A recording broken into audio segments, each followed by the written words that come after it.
So how often does this happen to you? You sit down for lunch ready for a lovely meal with some ricotta, and some fiend's replaced it with oats. But Raffles, do you live by yourself? Shh, we'll cut that.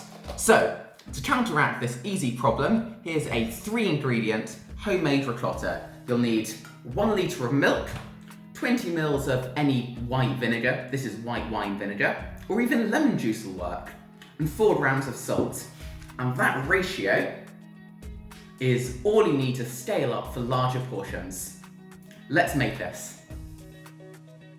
First, start things off with pouring all of your milk into a pot and put that on high heat. Now, using your RafflesCooks trusty wooden spoon TM, available soon, or your favourite silicone spatula you nabbed from Mum when you moved house, we're going to stir the milk gently but consistently to stop a skin forming on the top or any sort of milk burning to the bottom.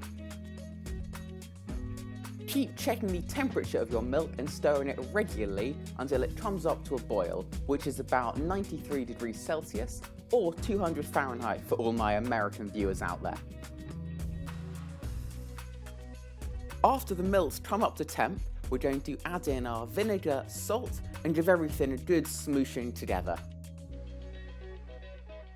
You'll see the milk instantly reacts to all of this, and it'll start forming tiny curdlets, which should look like this.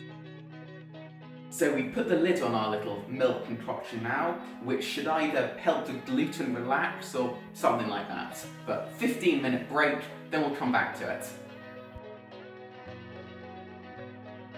After our milky vinegar liquid had its 15-minute nap, we're going to strain it in a colander over some cheesecloth in the sink. Just leave that to drain from 15 to 30 minutes, and then that's it. You've just made homemade ricotta.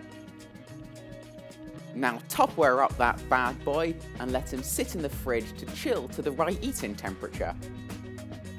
But most importantly, how does this ricotta taste? Cheers. Actually quite nice.